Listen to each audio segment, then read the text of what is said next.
جنگ جو ہوئی ہے کربلا میں، مارکہ کربلا جو ہوا ہے، یہ یزید اور امام حسین کے درمیان نہیں تھا، بلکہ حسینیت اور یزیدیت کے درمیان تھا۔ یعنی یہ شخصی لڑائی نہیں تھی، بلکہ نظریات کا تصادم تھا۔ اگر شخصی لڑائی ہوتی تو یزید جیت گیا تھا، بطور شخص حضرت امام حسین شہید کر دیے گئے اور یزید جو ہے وہ تخت و تاج پہ متمکن رہا۔ تو اگر یہ شخصی لڑائی قرار دیں تو یزید جیت گیا اور امام حسین ہار گئے، یہ شخصی اگر لڑائی قرار دیں۔ اور اگر یہ لڑائی نظریات کی قرار دیں، اور جو حقیقت میں نظریات کی لڑائی ہے، تو یزیدیت ہار گئی اور حسینیت زندہ باد ہو گئی۔ یزیدیت کا جنازہ نکل گیا۔ وہ تخت و تاج جس کے لیے یزید نے اتنا کچھ کیا تھا، اس کے اپنے بیٹے نے اس پہ تخت پہ تھوکا۔ یزید کا بیٹا معاویہ بن یزید جب تخت نشین ہوا ہے تو وہ گھر سے باہر 6 ماہ نہیں نکلا، اس کا جنازہ ہی نکلا۔ تو لوگوں نے کہا آئیے نا تخت پہ بیٹھیے، کہا میں اس تخت پہ نہیں بیٹھنا چاہتا جس سے آل پیغمبر کے خون کی بو آ رہی ہے، میں نہیں اس تخت پہ بیٹھنا چاہتا۔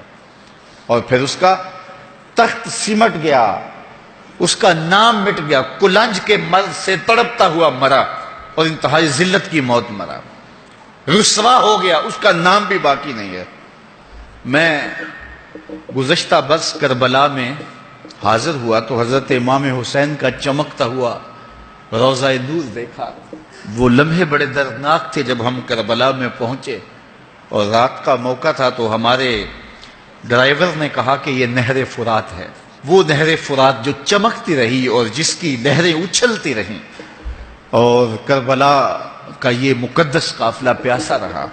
تو عجیب قلب کے اندر کیفیات کا ایک جہان تھا۔ یہ تو امام حسین کا روضہ ہے نا، لیکن یزید کا نشان نہیں ملا۔ میں نے تاریخ کی کتب میں ڈھونڈا کہ یزید کی قبر کہاں ہے، تو مجھے تاریخ نے بتایا مزبلہ دمشق، دمشق کے اندر کوئی جگہ ہے جہاں لوگ کوڑا پھینکتے ہیں، تو اس کوڑے کے نیچے کہیں یزید کی قبر ہے۔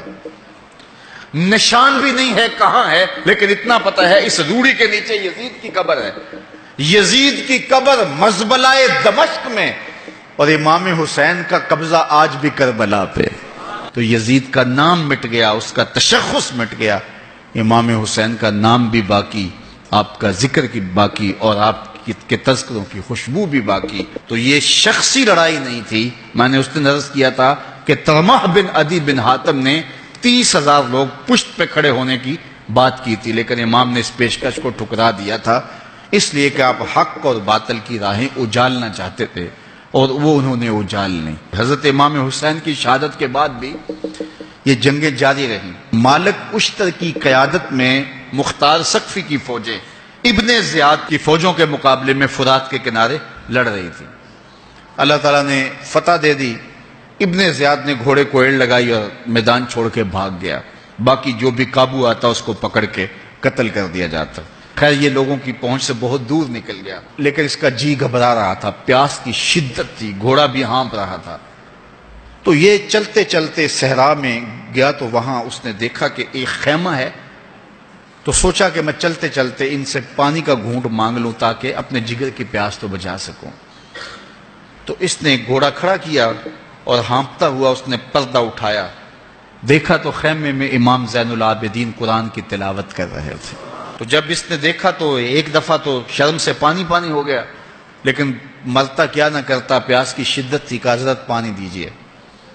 امام زین العابدین نے دیکھا اور پھر گھڑے سے کٹورا بھرا اور اس کے ہاتھ میں تھمایا، سمجھا کہ حضرت نے مجھے پہچانا نہیں، پانی پی لیا، شدت کی پیاس تھی، پھر مانگا، آپ نے پھر دیا، تیسری مرتبہ پھر مانگا، آپ نے پھر دیا۔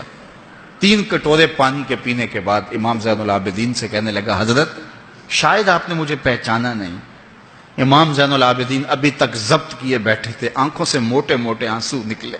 کہا بدبخت تجھے نہیں جانتا جس نے میرا خاندان اجاڑ دیا، 6 ماہ کے بچے بھی نہ چھوڑے، جس نے مخدرات کو اونٹوں پہ بٹھایا، کیا تجھے نہیں جانتا جس نے خاندان نبوت اجاڑ دیا؟ تو کہا حضرت اگر جانتے ہیں تو میرے ساتھ یہ سلوک کیا کیا؟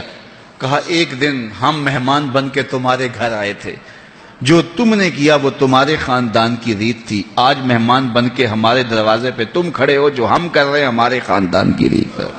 تو یہ شخصی لڑائی نہیں تھی، یہ نظریات کا تصادم تھا۔ تو امام حسین رضی اللہ تعالیٰ عنہ جو چاہتے تھے وہ ہوا، حق اور باطل کی سرحدیں بالکل واضح ہو گئیں، نہ یزید کا وہ ستم رہا، نہ زیاد کی رہی وہ جفا، رہا تو نام حسین جسے زندہ رکھتی ہے کربلا۔